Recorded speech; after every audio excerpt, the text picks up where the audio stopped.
আসসালামু আলাইকুম। শূন্য থেকে ধারাবাহিক স্পোকেন লেকচারে আপনাকে স্বাগতম। আজকে আমরা চমৎকার একটি লেসন শিখব। আজকের লেসন থেকে আমরা শিখব কোনো কাজ করা গুরুত্বপূর্ণ। এটা আসলে আমরা ইংলিশে কিভাবে বলবো এবং আমরা শিখব কোনো কাজ করার উপযুক্ত সময় এইটা আমরা ইংলিশে কিভাবে শিখব। অল্প অল্প করে শিখি, অল্প অল্প করে চর্চা করি, আমরা হবে একজন সাবলীল স্পিকার যদি এইভাবে চর্চা করতে পারি।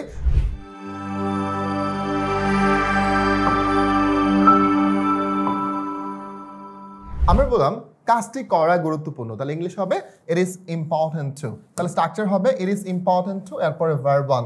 তো ইট is important to do the work. কাজটি করা গুরুত্বপূর্ণ, it is important to do the work.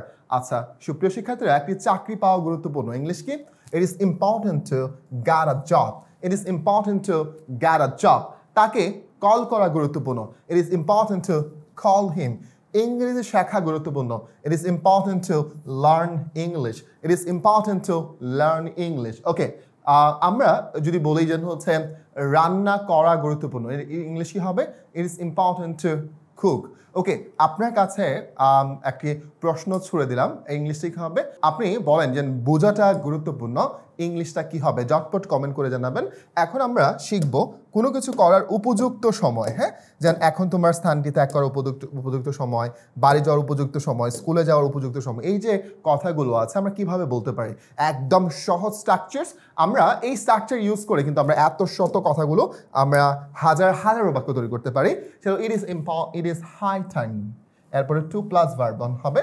So কোনো কিছু করার উপযুক্ত সময়, it is high time plus to plus verb one. Okay, যেমন এটি বিদ্যালয়ে যাওয়ার উপযুক্ত সময়, it is high time to go to school.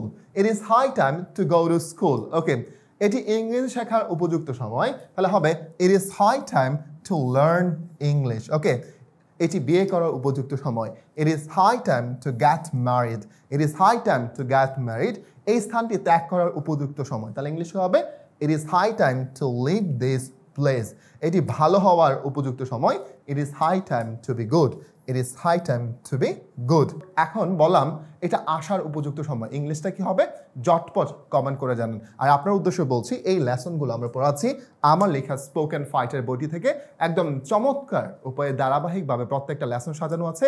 যত ইংরেজিতে দুর্বল হন না কেন, বইটি পড়লে আপনি হবেন একজন সাবলীল স্পিকার যদি আমার দিক নির্দেশনা অনুসারে বইটি পড়তে পারেন। আর ভিডিওটি আপনার এতটুকু ভালো লাগলে লাইক কমেন্ট শেয়ার করে সবার মাঝে ছড়িয়ে দিন। আসসালামু আলাইকুম।